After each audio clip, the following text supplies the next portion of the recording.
Já começamos. Vamos lá, então. Prazer em apresentar a vocês o professor Luiz Carlos Becker. O professor Luiz Carlos Becker além de professor, é consultor, palestrante, ele é autor de obras sobre assuntos versando sobre gestão e administração de pessoas e um velho companheiro de experiências acadêmicas aí. Eu tenho certeza que nós vamos ter uma conversa muito rica. Becker, um prazer tê-lo aqui com a gente. Prazer meu, Vitor. Opa! Eu começaria essa nossa conversa solicitando que fizesse uma exposição sobre a sua posição, sobre a sua percepção do que está sendo visto na liderança nos dias de hoje, depois de pandemia, de crise, essas mudanças todas que ocorreram nos últimos 2 ou 3 anos.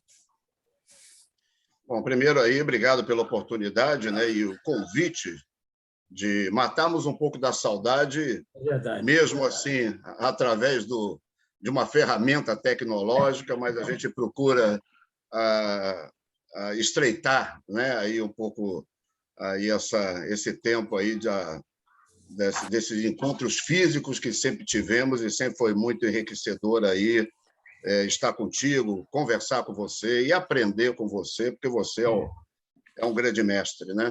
Obrigado. Bom, Bita, nós aí estamos, né? Eu acho que hoje já podemos falar um pouco mais, né? De até pontos que até num primeiro momento aí da chamada pandemia eu coloco assim como uma grande interrogação, né? Empresas isso aí independe do porte, mas muito atrelada às médias e grandes empresas, até porque pelos números do Sebrae, médias e grandes empresas elas representam 99% do mercado brasileiro, né? Isso são dados do Sebrae. E quando falamos aí de médias e grandes empresas, estão correlacionados porque você tem aí um diferencial que você pode fazer uma linha de corte, seja em número de colaboradores, né, em número de profissionais, ou então também em arrecadação, que é um corte muito comum aí por conta da própria Receita Federal, né, que coloca ali até 360 mil microempresa e pequena empresa até 4.800.000. Então, estamos falando que 99% das empresas são micro e pequenas. Na prática, faturam até 4.800.000. E um número médio de colaboradores aí em torno de 20 pessoas. Eu gosto de trazer esse destaque porque, via de regra, não tem aquela estrutura formal que é muito comum em médias e grandes empresas. Até porque quem nos ouve, em muitos casos, fazem parte dessas chamadas médias e grandes empresas, onde você tem lá a área de gestão de pessoas muito bem definida, uma área comercial, uma área de TI, uma área de logística, uma área de engenharia, sei lá, né? Você encontra esses departamentos, esses setores, né? As chamadas departamentalizações. Então, na cabeça de muitas pessoas, é comum encontrarmos em qualquer tipo de organização, em qualquer tipo de instituição, essa estrutura formal. O que, quando a gente vê na prática, quando nos referimos aí a 99% das empresas sendo micro e pequenas, há um dinamismo interno onde você não tem esses departamentos, né? E eu brinco dizendo que é a empresa do eu, né? Aí a pessoa fala, mas eu sozinho, é eu-keep, né? Porque é ele que contrata, é ele que visita o cliente, é ele que atende, em alguns casos é ele que está arrumando a loja ou varrendo o restaurante. Então, esse é um perfil, né? Onde você não tem, por exemplo, uma área de RH ou uma área de gestão de pessoas também muito bem definidas. Às vezes é o próprio que contrata, é o próprio que demite, é o dono da empresa, o empresário ou a empresária que define o salário e assim sucessivamente, né? Então, eu gosto de fazer essa contextualização aí, até porque dentro do aspecto da chamada área de RH, onde, no passado, era muito comum o DP, né, que eu brincava chamando de departamento de polícia, o famoso departamento pessoal, que tratava exclusivamente das relações trabalhistas, aquele aspecto legal, né, folha de pagamento, registro e controle, né, lançamento de férias, ou seja, era aquele olhar para a vida funcional. Você não tinha um olhar ali um olhar em cima das habilidades ou das necessidades de capacitações. Você contratava e ensinava ou já trazia como experiência para aquela tarefa e mãos à obra, assim segue o barco, né? E quando a gente se depara aí com essa evolução, saindo dessas características, né, a gente começa a ter esse chamado, uma preocupação mais humanizada dentro da organização, né, onde eu reconheço que cada um tem os seus pontos fortes e os seus pontos a desenvolver, e é esse olhar, né, que passa a ser um olhar de todos, que eu coloco assim, que eu deveria ser um olhar de todos os gestores, de todas as gestoras, entendeu? De todos aqueles que ocupam, né, vamos dizer assim, uma linha de comando, uma linha, né, de liderança dentro das empresas. Mas ainda nos deparamos no mercado, se parar para ver, alguns setores, né, dentro aí da chamada economia, que ainda trabalham com o chamado DP. Né? Eu mesmo sou síndico do meu prédio e eu tenho aqui uma administradora, né, do condomínio, e é o departamento pessoal. Qualquer questões relacionadas aos funcionários do prédio, eu tenho que mandar para o DP. O próprio e-mail deles é @dp, né? Mas algo que me chamou até a atenção, porque a gente vem assistindo, né, vamos dizer assim, menos esse rótulo, né, dentro aí das chamadas organizações. Mas não podemos negar que é fato, ele existe. Eu estou trazendo um exemplo real, que é um exemplo de hoje, aí dentro. Então, nessa evolução, nos deparamos aí, há 2 anos atrás, com esse evento da pandemia, onde muitas empresas, até então, olhavam com um certo ceticismo, uma descrença, talvez até uma impossibilidade de ter seus funcionários trabalhando no chamado home office. Não é? Algumas grandes empresas, não é de hoje, já experimentavam essa prática dependendo da atividade, né? Dependendo das atribuições. É claro que eu não estou falando de quem está, por exemplo, se for falar em termos de uma fábrica, eu tenho que produzir lá dentro, não dá para eu estar trabalhando em termos de home office. Mas, assim mesmo, em alguns setores, quem não podia, aquela empresa ela estacionou, ela parou aquele processo, enquanto quem atuava, vamos dizer assim, no back-office, né, aí na coxia, vamos dizer assim, continuou tocando. O pessoal do comercial, né, que eu me relaciono aí de forma acadêmica, como professor, dentro de MBAs de gestão comercial, e eu volta e meia eu pergunto, como é que você viveu esse período onde era muito comum esse olhar, né, o chamado tete-a-tete, a visita ao cliente, né? Você tem muitos clientes que querem o presencial, tem aquela conversa, que não é uma conversa por telefone ou por imagem, mas foi mandatório, né, Bita? Não teve escolha. A partir de hoje é assim, a partir de hoje as aulas serão assim. Nós mesmos aqui, como professores, né, em momento algum, a gente se via ministrando uma aula durante 4 horas ou 8 horas, sentado à frente de uma tela de computador, onde tivemos que rever toda a metodologia de aula. Né? A gente não está na sala. Então, como é que eu vou prender a atenção? Como é que eu me faço presente? Como é que eu torno uma aula interessante, né, para quem está do outro lado da tela? Como é que eu faço aquela dinâmica de grupo, que é muito comum, né, dentro de uma sala de aula, nós estamos ali caminhando entre as mesas, sentando juntos, se aproximando, E por aqui a gente, né, foi reaprendendo, ou seja, aprendemos, né? Foi um reaprender e hoje eu digo assim, aprendemos. Então, hoje eu sei também como fazer, como ministrar uma aula por aqui, né? Através de uma ferramenta tecnológica, e como também atuar de forma presencial. Vejo, então, isso também nas empresas, né? Assim, tiveram que reaprender como é que eu faço. E administrar o tempo passa a ser um fator crítico para o sucesso, porque se pararmos para pensar, você deve ter aí muitos profissionais, muitos trabalhadores, né?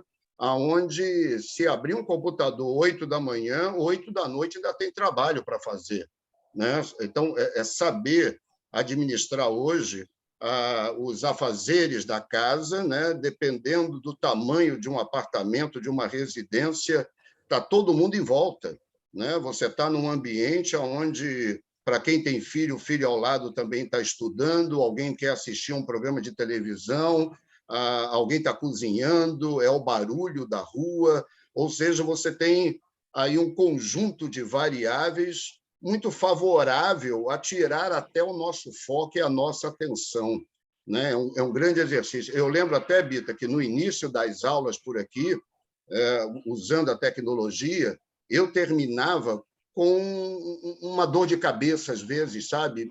Terminava mais cansado fisicamente pelo conjunto de atenções. É claro que tem atenção envolvida, né? Em dar aquela melhor entrega, em fazer o melhor através das limitações e dos recursos disponíveis. E essa pressão, assim, eu me sentia cansado, entendeu? Eu até falava assim, pô, será que é sempre assim? Né? Mas a gente vai aprendendo como dirigir um carro, né? Hoje já está um pouco mais no automático, né? Mas aqueles detalhes todos eu faço até questão também de não perder, né? Ou seja, a estrutura que eu preciso, o cuidado com testar um sinal da internet, às vezes desligar um equipamento que também possa estar sugando sinal ou energia, para que eu não tenha surpresas, né? A gente aprende a planejar na prática e não ficar no aspecto da teoria.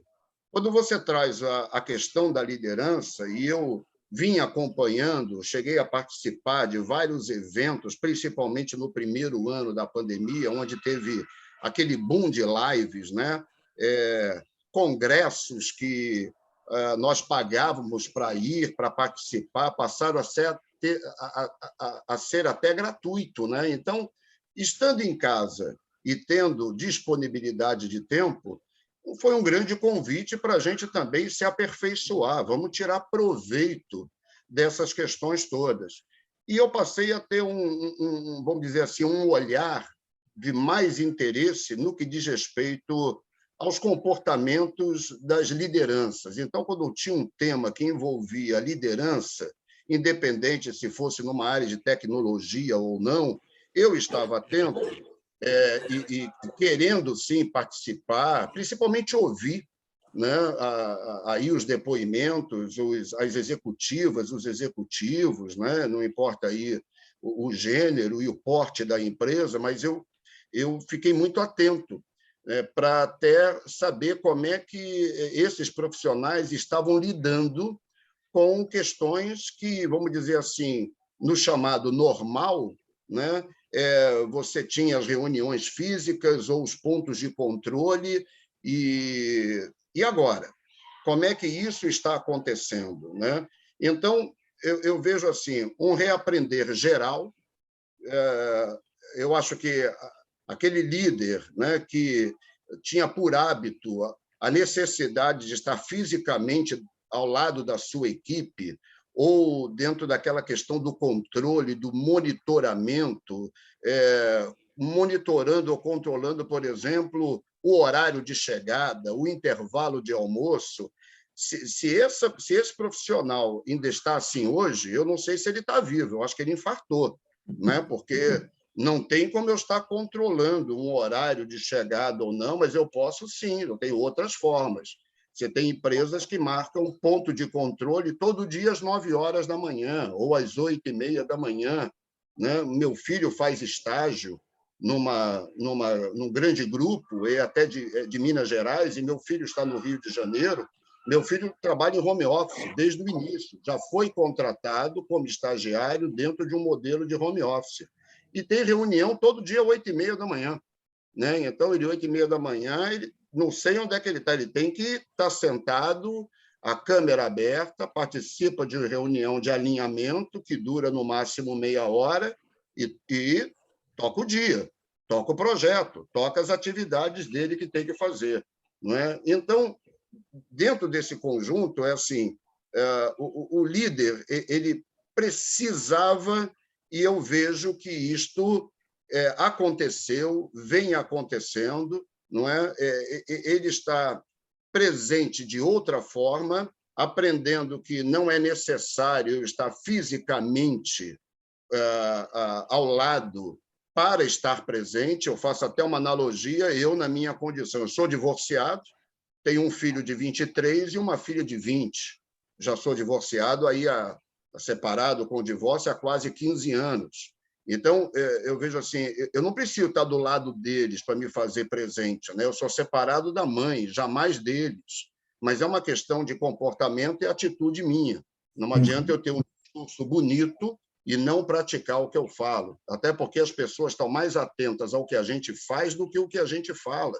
Né? Então, eu tenho que demonstrar isso e a partir do momento que meu casamento, infelizmente, não deu certo, mas não é por isso que eu vou estar ausente. Agora, como é que eu me faço presente? Entendeu? Então, aprendi que eu não tenho necessidade de estar ali colado junto durante o dia inteiro para estar presente. Né? E o feedback é justamente saber se eu sou procurado, eu sou demandado, então nos falamos a todo instante, a qualquer momento tem liberdade de estar aqui, tem a chave da minha casa, ou seja, eles têm duas residências oficiais, é a da mãe e a do pai. Então, se isto eu aprendi, né, vamos dizer assim, dentro das organizações, tem algo muito similar. Pegando uma liderança, eu posso estar presente, não necessariamente estando ali fisicamente ou tendo uma sala ao lado da equipe ou trabalhando próximo para me fazer presente. Né? Então, assim, esse lado, hoje, e pós-pandemia, né, a partir desse evento em que todos nós vivenciamos mais fortemente, continuamos ainda assim, mas, vamos dizer assim, dentro de um contexto mais leve do que foi vamos dizer, a loucura ali inicial, um conjunto de preocupações, né? Mas o líder, principalmente naquele momento, deveria entender e precisava entender que as pessoas estavam inseguras, que as pessoas estavam com medo. Você tinha até o medo da morte, o medo de adoecer, né? Isso estava presente, o medo do desemprego, o medo de perder, né? Isso tudo faz com que, vamos dizer, o profissional que esteja à frente, né, desse exercício de comando de uma equipe era de suma importância ele compreender essa realidade, né, ser mais empático, né, se colocar no lugar ali, porque muitos adoeceram durante o processo, muitos pegaram, né, aí o vírus dentro. E aí? Como é que você trata com essas questões? Foi tudo muito novo para a gente e não tinha muito tempo para pensar. É quase assim, trocar o motor do avião com ele em voo, é entender, né? Então, é o raciocínio rápido, tomada de decisões rápidas, o que eu faço, como é que eu faço, compreender essa situação e aí fazer essa caminhada, que resulta dentro de uma nova realidade. Muitas empresas, aí, muitos empresários acabaram reduzindo a própria estrutura, né? A estrutura, vamos dizer, trazendo aí o famoso organograma, você enxugando a empresa, como também até a redução da estrutura física. Você tinha empresas que tinham andares num prédio, reduziram-se a uma sala. entendeu? Você teve cortes, conheço instituições grandes educacionais, onde você tinha reitor, pró-reitores, depois tinha diretores, coordenadores. Hoje é um reitor, um pró-reitor, e cortou a linha de diretores, deixou uma linha de coordenação, você teve essa reestruturação, entendeu? Por uma questão, às vezes, aí de aproximar mais, né? De ter essa aproximação, como também redução de custo. Tem dinheiro envolvido, né? Houve esse impacto e não pode ser negado. Ou seja, precisava se mexer, né? Então, isso passa também pelo meu comportamento, pela minha atitude. Como é que eu, vamos dizer assim, estimulo a minha equipe, como é que é a minha comunicação a partir de agora, o meu estilo de liderança a partir desse momento. E eu vejo assim mudanças que eram necessárias acontecer, né? Menos a característica daquele estilo de chefe, aquele manda quem pode, obedece quem tem juízo. Se continuar dessa forma aqui, o outro lado concorda, mas quando desliga a câmera, continua como estava. Não é bem assim, né? Então, são muitas oportunidades, né, Bito? Sem dúvida. Dentro dessa mudança, nós tínhamos falado aqui da crítica que tem sido feita por alguns autores, autores e especialistas na área, sobre o feedback, velho feedback, né? Aquele feedback questionador, feedback positivo, negativo, o que seja que for. Substituição dessa forma de comunicação por um processo de questionamento, em que o líder torna-se um questionador, um perguntador, fazendo com que o liderado pense a respeito. Você considera que essa nova mudança favorece esse tipo de postura? Menos de chefe subordinado e mais uma conversa ampla? Eu vejo sim, né? E sou simpatizante, né? Vamos dizer assim, dessa modalidade, né? Assim, não tem algo talvez assim, mas é um grande motivador você estar trazendo as questões, as equações, né? Eu falo assim que a gestora ou o gestor contemporâneo, para que existe um gerente, para que existe uma gerente? Muitos ainda, ou talvez uma boa parte talvez responda que eu existo para resolver problemas. E eu paro para pensar, é bom rever essa questão, né? Porque o nosso papel hoje é de trazer a equação e permita que a equipe pense na solução. Então, quando a gente fala do feedback, é o mesmo, né? Saber fazer uma pergunta, ser assertivo na comunicação, né? O cuidado da comunicação assertiva, porque muitos a definem apenas como uma comunicação clara e objetiva, mas ele tem um contexto ali dentro, que é um tipo de comunicação onde você não magoa o outro, você não diminui o outro, não desqualifica o outro. Então, estar atento a essa comunicação ele é fundamental, mas fazer com que o outro lado pense, seja uma pessoa, seja uma equipe, né? Eu acho que, vamos dizer assim, a escola da administração, você conhece muito bem sobre isso, né? É uma escola onde, pegando aí, é claro que eu estou voltando lá no início dos anos 1900, é a teoria clássica de Taylor, a administração, a teoria científica, desculpa, de Taylor, a clássica de Fayol, aonde você tinha a mão de obra contratada. E eu até falo que mão de obra, quando eu contrato essa mão, a mão de obra, ela, via de regra, não tem cérebro, né? Então, eu contratava alguém para executar. Então, vai e faça. Ou seja, nós não éramos estimulados a pensar. Então, isto criou, vamos dizer assim, um modelo, eu vou colocar um modelo, é mais do que um hábito, e que nós nos deparamos ainda com profissionais que preferem as respostas prontas, né? Ele traz o problema, aí é até o inverso, né? Ele traz o problema, e aí eu fico assim, mas E aí, você não pensou numa solução? Né? Tanto que não é de hoje, né?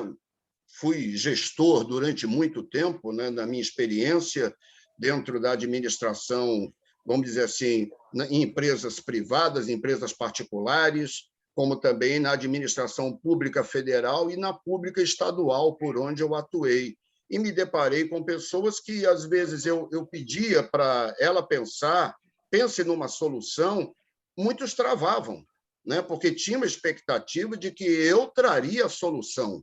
E eu falo, não, pensa aí, entendeu? E, ao mesmo tempo, quando você se depara com um contingente de profissionais, e principalmente essa geração nova que está entrando no mercado de trabalho, está aí, ela quer pensar, ela quer ser estimulada, ela quer o desafio, entendeu? E você está ali, na verdade, alinhando, orientando, entendeu? Você dá ajuda na direção, tire as dúvidas, mas eu quero que eles façam, até porque a gente precisa de tempo, né? O sociólogo italiano Domenico De Masi diz até que o rico é aquele quem tem tempo, né? Dentro do ócio criativo, onde eu tenho um tempo para parar, para eu pensar, para eu andar pela empresa, para eu olhar para as pessoas, né? Isso até é importante porque muitos voltaram para o presencial, muitos estão trabalhando de forma híbrida, 2 dias presenciais,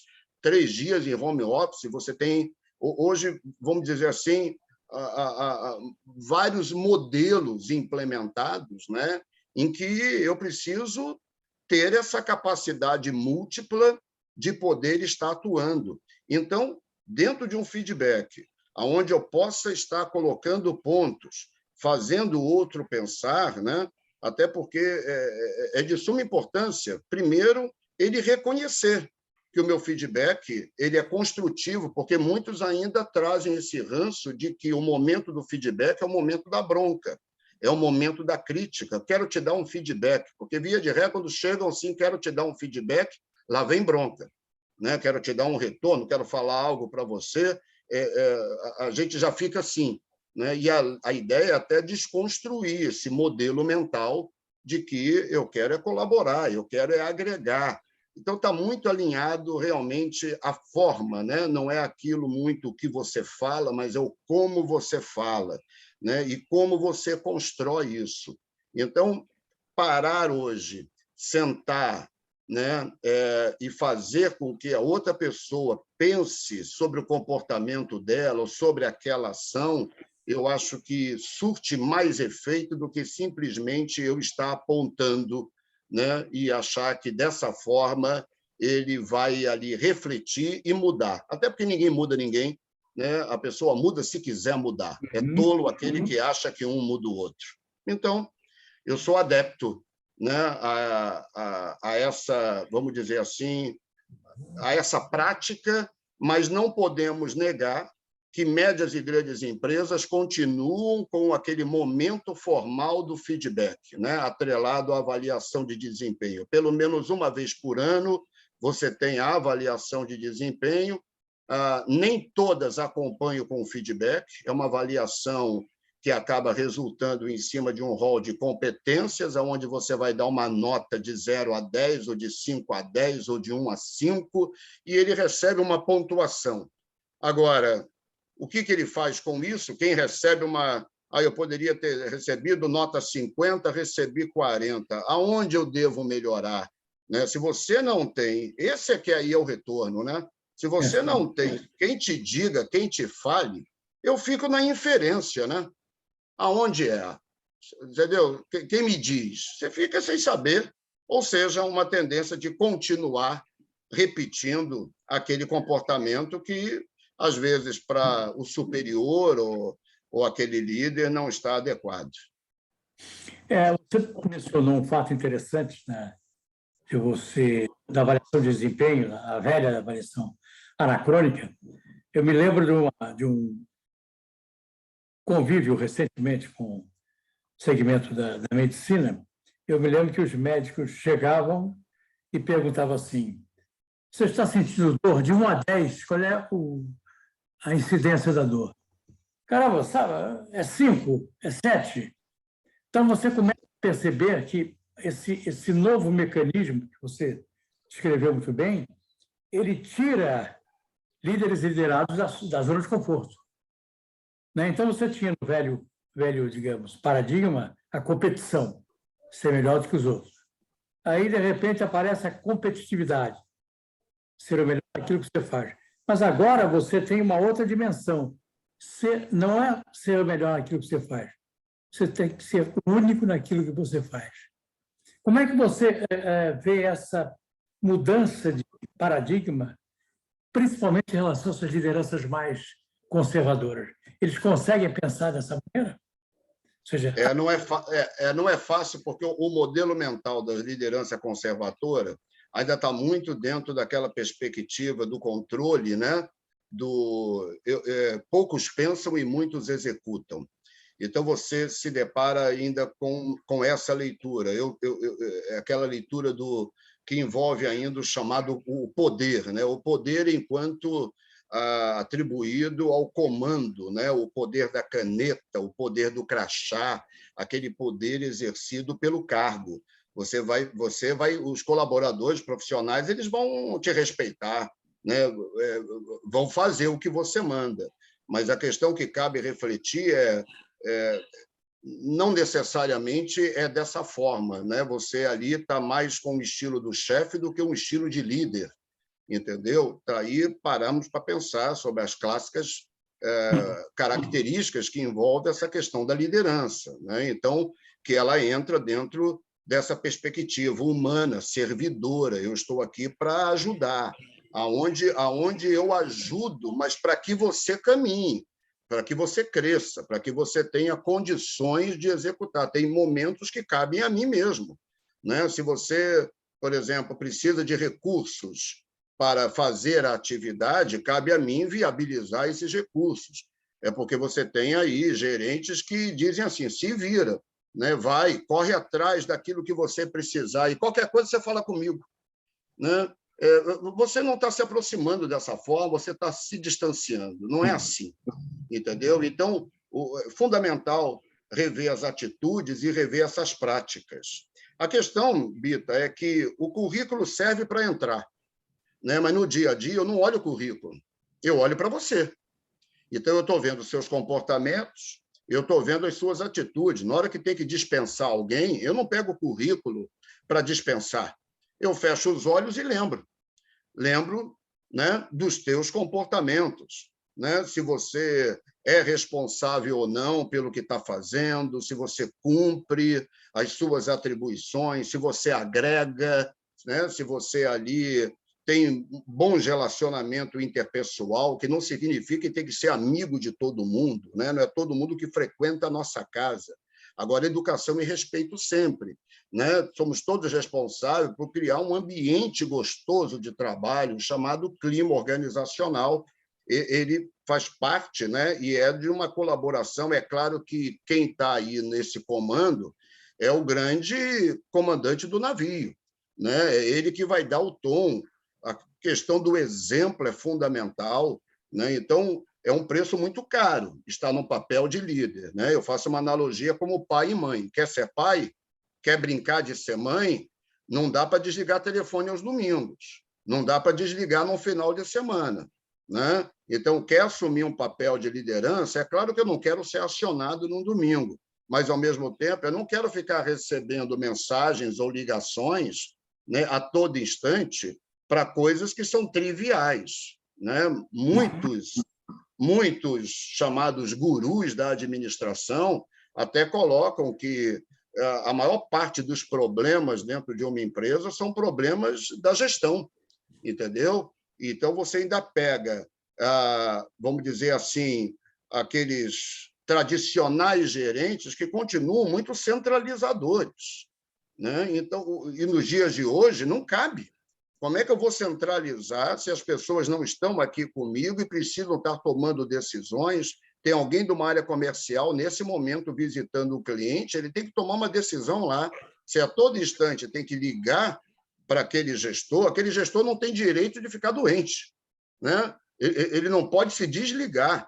Mas aí talvez a vida ensine porque muitos adoeceram, muitos foram hospitalizados. E, na hora que entra no hospital, a primeira coisa num CTI que é retirado é o celular. E a equipe continuou, a empresa continuou. Teve gente que aprendeu a fórceps, entendeu? Não teve escolha. E viu que o projeto andou, a meta foi batida, os resultados aconteceram, e você lá, aguardando, e todo mundo rezando pela sua alta. Quantos casos não ocorreram dessa forma? Entendeu? Ou seja, se tem que aprender levando choque, tem gente que botou o dedo na tomada, não acreditou naquilo que a gente falava. Ó, isso vai dar choque. Se você continuar assim, vai pifar. E teve gente que pifou. Então, essa questão hoje da competitividade, o mercado é competitivo, né? As empresas param para se estruturar, criar, né, seus movimentos, olhando para o lado. O concorrente hoje é até uma grande interrogação. Quem concorre com uma padaria hoje não necessariamente é uma outra padaria, né? O pão está dentro de um hortifruti, o pão está dentro de uma loja de conveniência, de um posto de gasolina, né? Você compra o pão congelado num supermercado para fazer em casa. Ou seja, você tem aí novos entrantes em que o seu olhar, né, ele passa a ser difuso, né? É olhar para várias frentes ao mesmo tempo, não é mais aquela questão lógica, racional, né? Então, as coisas estão assim, são voláteis, né? As mudanças aceleradíssimas. Se a gente voltar um pouquinho no nosso, eu e você aí, no nosso tempo, quando iniciamos no mercado de trabalho, né, nós tínhamos uma outra realidade, né? As coisas combinadas em janeiro talvez pudessem ser cumpridas em dezembro. Hoje, aquilo combinado em janeiro, talvez você tenha que rever uma semana depois.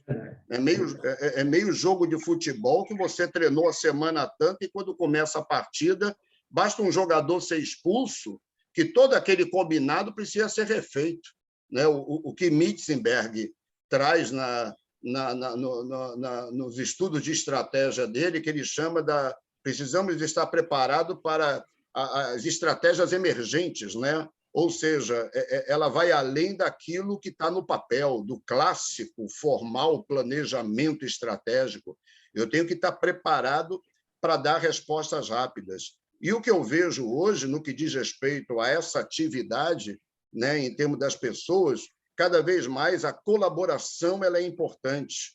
Agora, isso não descarta essa questão do você ser único naquilo que você faz, mas o ser único seja bom no que você faz, independentemente. Aí eu quero ser trocador de ônibus, eu trabalhei na Caixa Econômica há 17 anos, Bito, entendeu? Então, eu tinha vontade de assumir os meus cargos gerenciais dentro da Caixa Econômica, porque você faz concurso público, entra todo mundo igual. Na época era escriturário, hoje é técnico bancário, todo mundo entra ali. Mas vai ter um momento em que uns vão assumir a gerência de uma agência da Caixa, por exemplo, entendeu? Você não faz um concurso para ser gerente da Caixa, não tem esse concurso. Você entra para ser um funcionário da Caixa Econômica Federal, e lá você cresce. E eu trabalhei com amigos, né? Eu fui tesoureiro, eu fui caixa durante 7 anos. E eu tinha amigos caixas que falavam assim, eu me realizo aqui dentro. Eu não quero, Becker, ser gerente, eu não tenho vontade de assumir uma supervisão, entendeu? Aquela agência era confortável para ele, porque na hora que você vai assumindo outros cargos, você fica sujeito a ser remanejado, né? Você não fica muito tempo naquela agência. Isso era até um modelo que existia. Você não passava mais de 3 anos numa unidade, ou mais de 4 anos numa unidade. Isso envolvia, em alguns casos, às vezes, mudança de cidade. Se você pegava colegas de uma cidade interior, envolvia mudança física, que é muito comum você pegar filhos de ex-funcionários da Caixa ou do Banco do Brasil, é meio militar. A cada um período, ele muda. Isso está ali, faz parte da gestão. Enquanto que o Caixa ele pode se aposentar naquela unidade dele, né? Mas eu até já falava isso, eu falei, olha, seja o Caixa que você quer, mas ser o melhor, sabe? tendo prazer no que você está fazendo, estando feliz com aquilo que você faz, né? Curtindo o que você faz. Agora, não é a questão do ser o melhor em termos de uma competitividade, é feliz com você, né? Então, sendo único, criando esse diferencial, né? Onde as pessoas, quem ainda mais te avalia, te observa, te reconhece por isso, né? Você sendo bom naquilo que você faz, e aí independe se você está há 10 ou 20 anos fazendo aquela atividade. Beck, essa leitura tua é muito interessante. Agora, para concluir a nossa conversa, eu faria a seguinte solicitação a você. Com relação a todo esse movimento, nós vimos de uma outra, como você diz, nós vimos de um outro século, estamos aqui vivendo esse século louco aí, está nos dando algumas rasteiras, a gente levanta e tudo mais. Como é que você, nesse contexto todo, a liderança feminina? Como é que é a coisa? Eu vou pedir a você para me dar uma resposta aí nos próximos 5 minutos do que significaria para você a liderança feminina nesse contexto de mudança que é extremamente volumoso. Como é que você vê o crescimento ou não da liderança feminina? Bom, não vamos voltar aqui na história, senão nós vamos lá para os anos 20, anos 30, onde a participação feminina, né, a participação da mulher dentro aí de um mercado de trabalho era pífia, né? Você praticamente não me encontrava, né? Você tinha ali um olhar, esse olhar, vamos dizer aí, para o gênero masculino, onde era a força, né, a força masculina, força física mesmo, né? Tem essa coisa onde era muito braçal, e aí se via que as atividades elas estavam praticamente quase que exclusivas ao trabalho para o homem, né? Vamos dizer assim. E isso está muito ligado a questões até que nós já pontuamos aqui dentro da mão de obra, né? O contrato à mão de obra. E parando agora e analisando, né, o ganho que vem tendo a evolução, né, o ingresso da mulher no mercado de trabalho, isso é muito forte pós-Segunda Guerra Mundial, até porque muitas perderam seus maridos e tiveram que, literalmente, abrir a porta e, né, tem um sustento de uma família a ser tocado, o sustento de uma casa, muitas com filhos, seja o que for, né, e você precisar desta ação. Lembro até da minha irmã casa, minha irmã morava aqui no Rio de Janeiro, casou, e minha irmã foi para Campo Grande, Mato Grosso do Sul, com o marido. E lá, logo de início, teve o primeiro filho, 11 meses depois teve o segundo filho, e, na sequência, com o filho ali com menos de 2 anos, o casamento não dá certo, separa, ele volta. Minha irmã continuou em Campo Grande, Mato Grosso do Sul, sem família, entendeu? Mas ela gostou, vamos dizer assim, do ritmo da cidade, de uma tranquilidade para educar filhos do que o Rio de Janeiro. Resumindo, Bito, a minha irmã nunca voltou, minha irmã é feliz, hoje, sobrinhos com mais de 30 anos de idade. Minha irmã foi guerreira, porque ela abre a porta, pensão não existia por parte dele, minha irmã teve que literalmente ir à luta, né? Chegou a ter 2 empregos e tendo que pagar contas, sobreviver. A gente ajudava na medida do possível, mas eu não posso parar. E assim foi, né? Então, bem ou mal, de certa forma, assim, as mulheres tiveram esse empurro dentro de um contexto e que precisavam agir, né?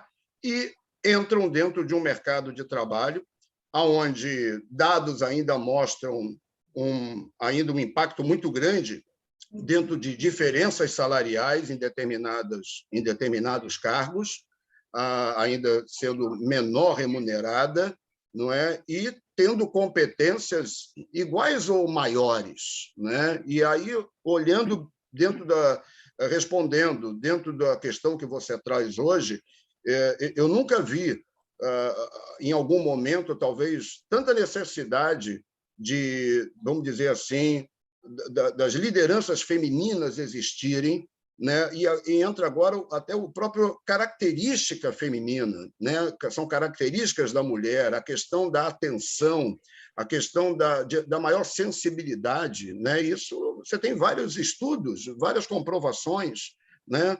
A sensibilidade, essa questão, nós somos muito, às vezes, racionais, a cabeça masculina, né? Muito exata, muita matemática, mas tem uma hora que eu preciso de mais análise, né? Eu preciso estar olhando, quando eu falei da atenção difusa, desse olhar, né? Eu estou olhando várias coisas ao mesmo tempo, é reconhecido como, por exemplo, uma característica dentro de um universo feminino, né? A paciência, a habilidade na negociação, o saber ouvir, entendeu? Que estão sendo fundamentais de 2 anos para cá.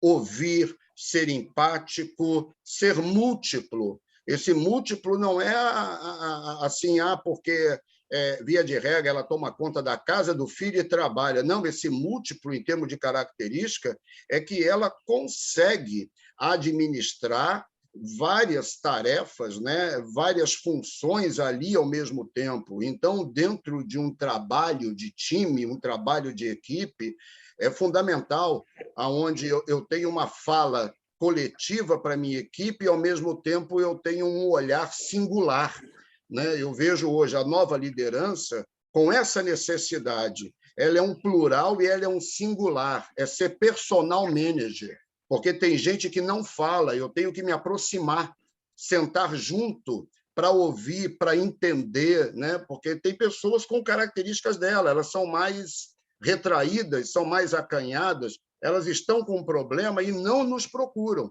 para trazer o problema. Então, cabe a mim, cabe a você, cabe a quem está nesse papel de liderança ter essa sensibilidade de ver que não está legal, aquela pessoa não está bem, e saber se aproximar, não é? Então, esse jeito feminino, ele é muito mais feliz que o jeito masculino. O meu convite até, e é um exercício que eu estou confessando aqui, eu estou buscando desenvolver cada vez mais em mim essas habilidades, né, femininas e que eu sei que vão me complementar, né? Então, você ter, assim, líderes femininas, mulheres à frente, mulheres no comando, é mais chance de a empresa estar melhor preparada e até mais competitiva.